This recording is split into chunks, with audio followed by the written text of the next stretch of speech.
जागो, अपनी चेतना को जगाओ और तार्किक रूप से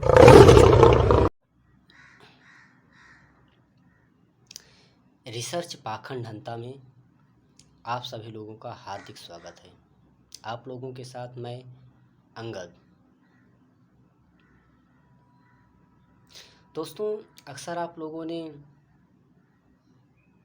ये शब्द बहुत बार सुने होंगे, पतिव्रता, पत्नीव्रता शब्द।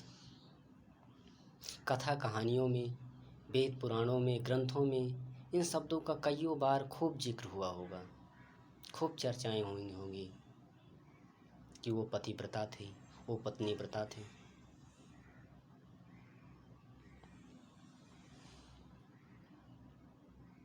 तो दोस्तों, पतिव्रता का मतलब होता है कि जब कोई स्त्री अपने पूरे जीवन काल में, अपने पूरे जीवन में, अपने पूरे लाइफ टाइम में एक पुरुष के अलावा कभी दूसरे पुरुष के साथ संबंध न बनाए, सेक्स ना करे, एक पुरुष को ही अपना तन मन वचन कर्म से पूरी तरह से समर्पित कर दें, उसके अलावा कभी दूसरे के बारे में ना सोचे, तो उसे पतिव्रता कहते हैं। ठीक इसी प्रकार जब कोई पुरुष अपने पूरे जीवन काल में, पूरे जीवन में, अपने लाइफ टाइम में एक स्त्री के अलावा कभी किसी दूसरे स्त्री के साथ सेक्स ना करे, संबंध ना बनाए तथा मन से भी ना सोचे, तो ऐसा पुरुष पत्नीव्रता कहलाता है। लेकिन मेरी दृष्टि में वो हर स्त्री पतिव्रता है जिसने अपने पूरे जीवन काल में सिर्फ एक व्यक्ति को चुना, तन मन वचन कर्म से, शरीर और आत्मा से अपने आप को उस पे अर्पण कर दिया और उसके अलावा कभी दूसरे के साथ सेक्स नहीं किया और न सेक्स करने के बारे में सोचती है, वो हर स्त्री पतिव्रता है। ठीक इसी प्रकार वो हर पुरुष पत्नीव्रता है जिसने अपने पूरे जीवन काल में सिर्फ एक व्यक्ति को चुना, मन वचन कर्म से, तन मन से अपने आप को उस पर समर्पित कर दिया, सिर्फ उसके साथ सेक्स करता है, उसके साथ सेक्स किया है और उसके अलावा कभी दूसरे के साथ करने की नहीं सोचता। वो हर व्यक्ति पत्नीव्रता है।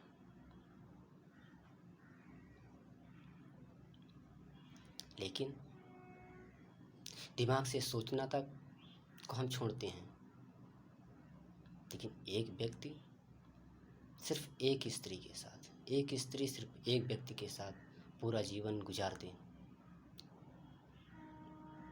वो पतिव्रता पत्नीव्रता है। हमारे वेद पुराणों में राम, सीता, अनसुईया, सावित्री, इन लोगों की गिनती पतिव्रता पत्नीव्रता में होती हैं। ग्रंथों में ऐसा कहा गया है कि राम पत्नीव्रता थे, जिन्होंने अपनी पत्नी सीता के अलावा कभी किसी दूसरे स्त्री के बारे में सेक्स करना तो दूर ख्वाब में भी नहीं सोचे। ठीक ऐसे ही अनसुईया, सावित्री और सीता थी।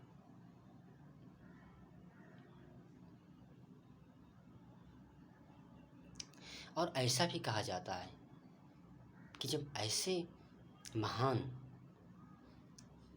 पतिव्रता और पत्नीव्रता से युक्त पति और पत्नी या स्त्री और पुरुष होते हैं तो उनमें ऐसी अद्भुत शक्ति होती है कि उसे कोई भी जीव जंतु, देव या दानव उनका नुकसान नहीं कर सकते, उनसे डरते हैं,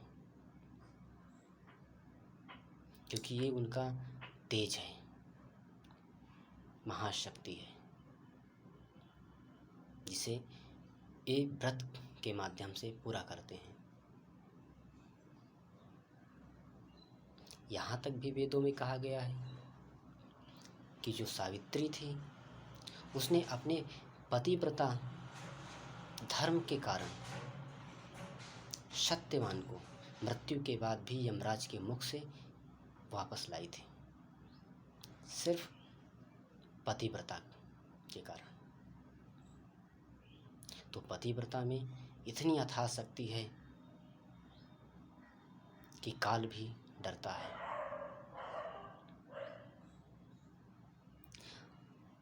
और सच मानिए तो दोस्तों, जब कोई स्त्री या पुरुष सही मायने पर पतिव्रता या पत्नीव्रता होते हैं या मन वचन कर्म से अपने आप को किसी एक पर अर्पित कर दे, समर्पित कर दे, संपूर्ण जीवन उस पर अर्पण कर दे, वो चाहे कोई स्त्री हो या पुरुष, तो उसे किसी आगे के साथ फेरा लगाने की ज़रूरत नहीं है, किसी मंदिर मस्जिद में कबूल कबूल के नारे लगाने की ज़रूरत नहीं है, क्योंकि सूर्य को अपने तेज की परीक्षा देने की ज़रूरत नहीं है, क्योंकि उसका तेज खुद ही बताता है कि वो सर्वशक्तिमान है। ठीक उसी प्रकार ऐसे त्यागी पुरुष और स्त्रियां को किसी बंधन में बंधने के लिए किसी आगे के साथ फेरा लगाने, कबूल कबूल के नारा लगाने की कोई ज़रूरत नहीं है। उनका रिश्ता पवित्र था, है और सदैव रहेगा, क्योंकि आगे का साथ फेरा लगाना, कबूल कबूल का नारा लगाना, ये सिर्फ एक औपचारिकता है, इससे कुछ नहीं होता। और रिश्ता तो वही है जिसे सच्चे मन वचन कर्म से तन मन से स्वीकारा जाए, पूरे आत्मनिष्ठा विश्वास से निभाया जाए। और जब वो चीज़ हो तब ये फर्जी ढोंग रचने की कोई फ़ायदा नहीं है कि आगे के साथ फेरा लगाया जाए, कबूल कबूल के नारे लगाया जाए।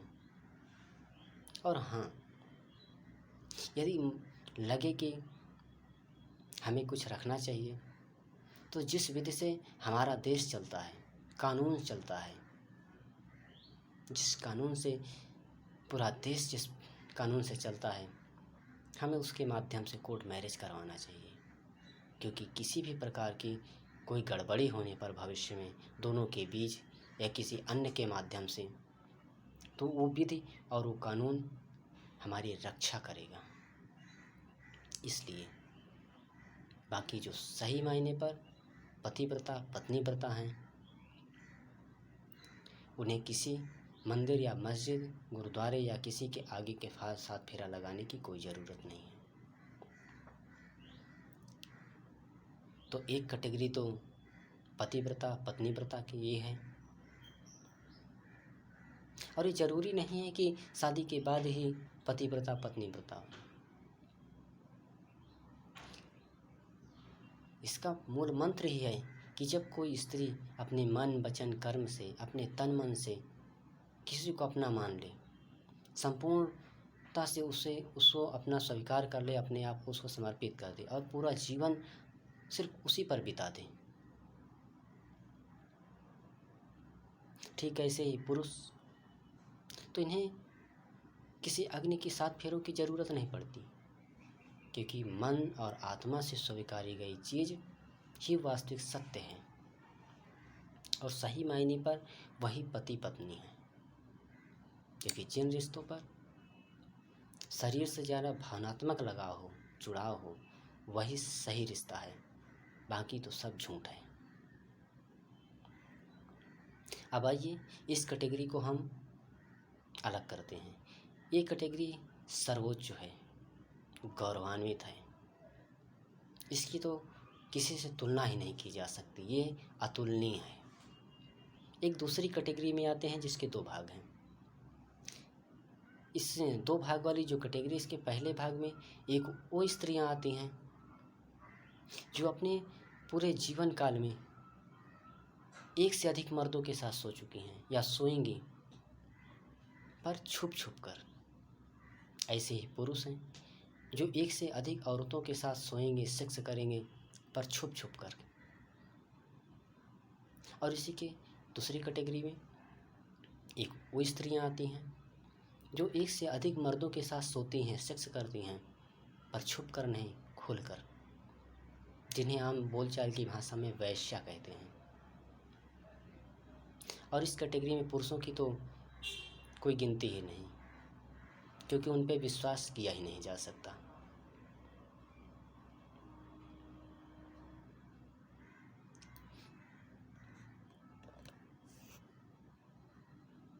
अब देखिए, ये जो छुप छुप कर कईयों मर्दों के साथ सोने वाली स्त्रियां हैं जो हमारे समाज में रहती हैं, ये स्त्रियां अपना तन तो बेचती हैं पर अपनी आत्मा भी बेच चुकी होती हैं। इसलिए तन से भी गंदी होती हैं, मन से भी गंदी होती हैं। ये पूरी तरह अशुद्ध, अपवित्र होती हैं। इन पे तनिक भी विश्वास नहीं किया जा सकता, भरोसा नहीं किया जा सकता।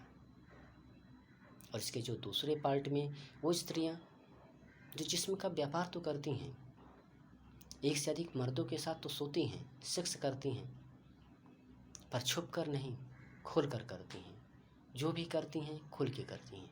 उन स्त्रियों का एक सबसे बड़ा गुण है कि वो सिर्फ अपने जिस्म का व्यापार करती हैं, अपनी आत्मा का नहीं।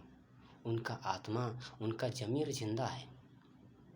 इसलिए वो स्त्रियां, ये पहले वाली कैटेगरी के जो स्त्रियां हैं, इनसे ज़्यादा शुद्ध, पवित्र और विश्वसनीय हैं, भरोसे के लायक हैं।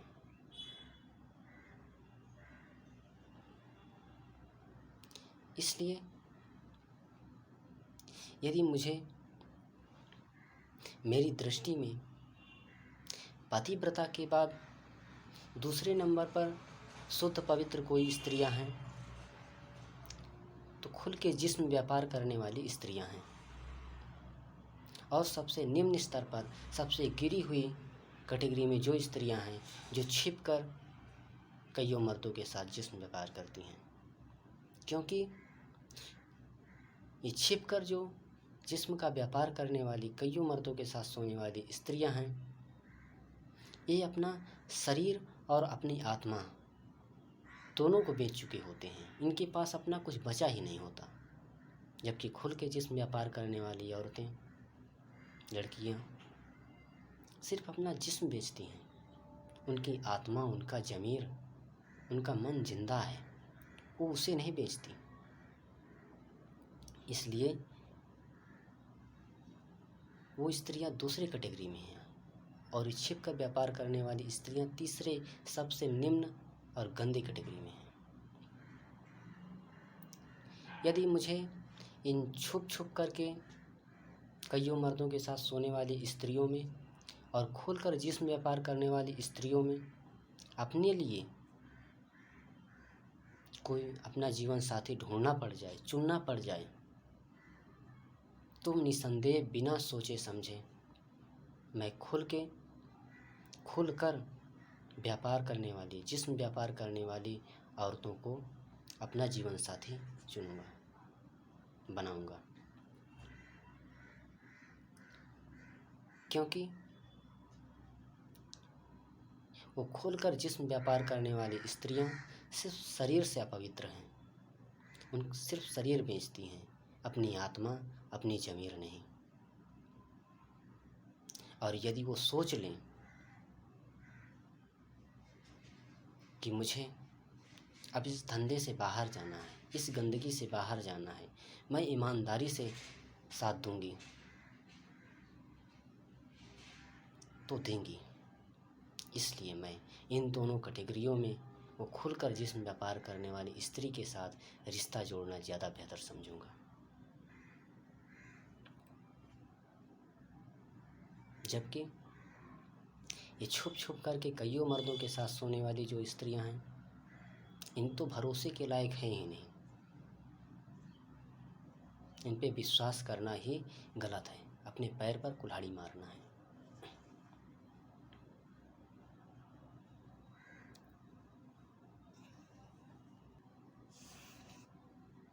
अक्सर समाज के लोग खुलकर जिस्म व्यापार करने वाली औरतों को, लड़कियों को बड़ी हे दृष्टि से, बड़ी गंदी दृष्टि से देखते हैं, बड़ी घृणा के दृष्टि से देखते हैं। अपराध उनका क्या है कि वो खुल के जिस्म व्यापार करती हैं। पर ये जो हे दृष्टि से देखने वाले लोग हैं, औरतें हैं, अगर इनसे पूछ लिया जाए कि तुम कितने शुद्ध हो, तब इनकी बोलती बंद हो जाएगी। जबकि ये सभी जो हे दृष्टि से देख रहे हैं, ये सब धंधा करने वाले हैं। वो तो सिर्फ अपना जिस्म बेची हैं, अपना ज़मीर बचाए हैं, और ये लोग तो अपना जिस्म और ज़मीर दोनों बेच चुके हैं। इनके पास तो अपना कुछ बचा ही नहीं है।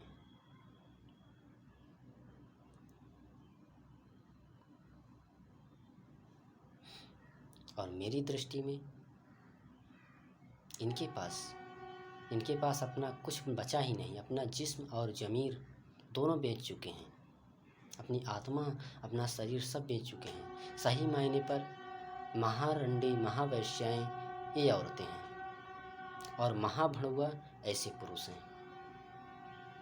जबकि खुल के जिस्म व्यापार करने वाली स्त्रियां, लड़कियां, मेरी दृष्टि में उनकी स्थिति पतिव्रता के जैसा या पत्नी व्रता के जैसे तो नहीं, परंतु सम्माननीय है, क्योंकि वो विश्वास के योग्य हैं। उनका ज़मीर और उनका आत्मा जिंदा है। धन्यवाद।